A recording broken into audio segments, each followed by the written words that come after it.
আমাদের বাড়িতে রায়ার দাদু এই স্ট্রবেরি গাছটি লাগিয়েছে। এখানে 3টি স্ট্রবেরি হয়েছে। আজকে আমরা সেই স্ট্রবেরি তুলতে এসেছি। রায়া নিয়ে ছাদ দিয়ে তার স্ট্রবেরিটা তুলবে। এই যে সে চেষ্টা করছে, আমরা তাকে হেল্প করছি, তার দাদু তাকে হেল্প করছে। সে অলমোস্ট গাছটাই ছিঁড়ে ফেলতেছিল। পরে সে স্ট্রবেরিটাকে নিয়ে এমনভাবে সেটাকে ডলে মুচড়ে দিল যে স্ট্রবেরিটা জুসি বের হয়ে এসেছে। পরে আমি তাকে হেল্প করে স্ট্রবেরিটা ছিঁড়ে আনলাম। এই যে সে স্ট্রবেরিটা দেখছে যে কেমন দেখতে। ইদানিং তার নতুন নতুন জিনিসের প্রতি খুব বেশি আগ্রহ। এখন আমরা স্ট্রবেরিটা কেটে 4 ভাগ করলাম। যেহেতু গাছে প্রথম এসেছে, আমরা সবাই মিলে 1 টুকরো করে খেয়েছি।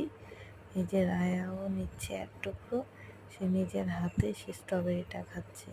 আমরা প্রথমে ভেবেছিলাম সে মনে হয় স্ট্রবেরিটা খাবে না, তার ভালো লাগবে না, টক লাগবে।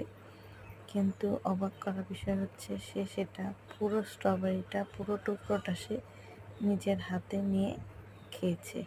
তার দাদুও খুব খুশি যে তার গাছ বোনাটা সার্থক হয়েছে।